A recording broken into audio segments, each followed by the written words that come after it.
PCOS is one of the most common hormonal and metabolic disorders in women, and although we still haven't been able to form an etiology that is a cause of PCOS, there are two primary conditions that women with PCOS face: insulin resistance and chronic inflammation.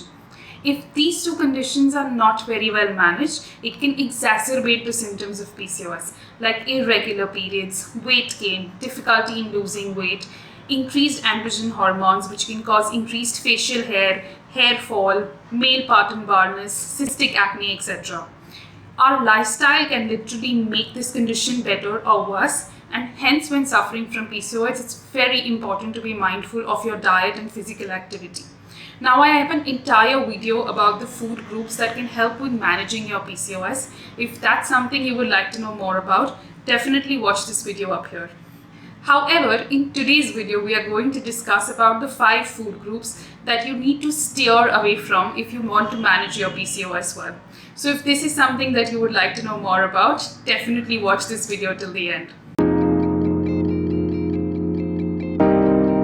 Hey everybody, this is Dr. Zainab Tajir. I'm a homeopathy consultant, psychological counselor and Bachflower Therapist. I specialize in helping women balance their hormones and improve their fertility through homeopathy and holistic lifestyle changes. So if you would like to know more about these things, do consider subscribing to my channel. So the first food group that you need to eliminate from your daily routine is processed food.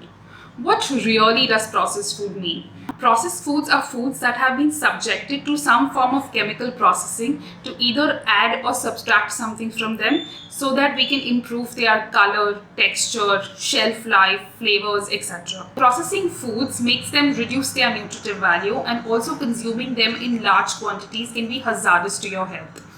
Now, one of the most common processed food that we know of are cereals. They are high in added sugars, and also they contain added preservatives, and when consumed in large quantities they can cause blood sugar spikes, which in women with PCOS can exacerbate your insulin resistance and make you prone to diabetes. Not only this, but some of the processed foods also contain refined oils and vegetables oil, which are high in trans fat, and they can increase your bad cholesterol levels and also make you prone to weight gain. So it's very important for women with PCOS to stay away from processed foods like refined flour, pasta, maida, pastries, bakery products, etc., so that they can maintain their PCOS.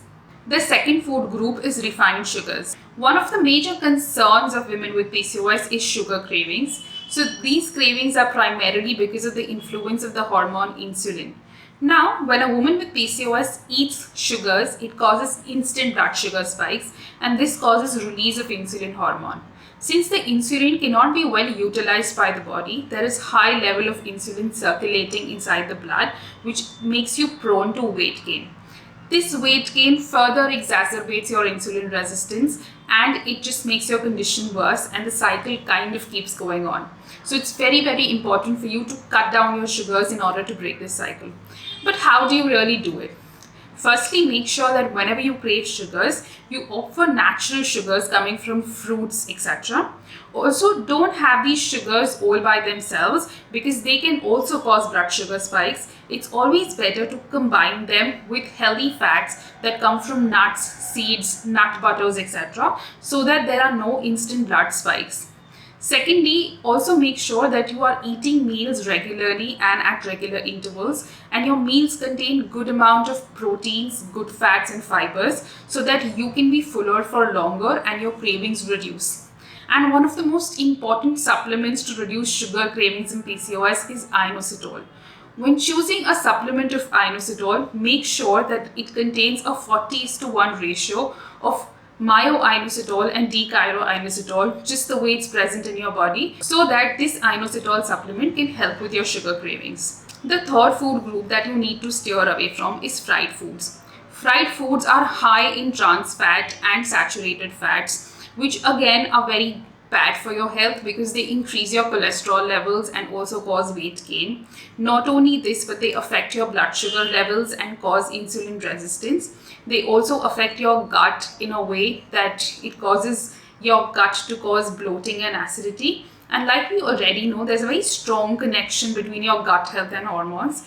If you would like to know more about this connection, I also have an entire video about gut health and hormones. You can check that video up here. Fried foods can also cause inflammatory response in your body, which can only make your condition worse. So it's always very important for you to stay away from them. The fourth food group that you need to be away from is red meat. Red meat is known to lower your progesterone levels, and progesterone is a very important hormone, especially in maintaining regular menstrual cycles and during pregnancy. Also, red meat is high in fats and can again cause increased cholesterol levels and can worsen your condition. So it's important to not only stay away from red meat but also all forms of processed meat, especially when you're suffering from PCOS. And the last food group that you need to be away from is coffee and alcohol. Now, coffee and alcohol are liver loaders. That is, your liver takes a very long time to metabolize this. And while your liver is busy metabolizing your coffee and alcohol, it cannot take care of the excess estrogen in your body, thus causing a hike in your estrogen levels. And this estrogen dominance can cause varied symptoms and worsen your PCOS. So it's very important to limit your coffee intake to a maximum of 1 per day and stay away from alcohol. There was a research that showed that women that consumed more than 2 cups of coffee every day had higher levels of estrogen hormone in their follicular phase, which is actually not good for women with PCOS. So please stay away from both of these. And one of the most important questions that I get asked is, do you really give up gluten and dairy when suffering from PCOS? Now, in my opinion, it's not the case with everyone. Not everybody needs to eliminate gluten and dairy when they suffer from PCOS. However, this is very case sensitive. So if you would like to know if you are sensitive to gluten and dairy, you can try giving them up for a week. You can check if giving up gluten and dairy can make your condition better or cause any changes in terms of your symptoms or your energy levels, and then you can take a call accordingly. So I genuinely hope this video has been helpful to you. If you have any further questions or queries, please feel free to leave them in the comment section below. And thank you so much for watching this video till the end. I will see you again next week.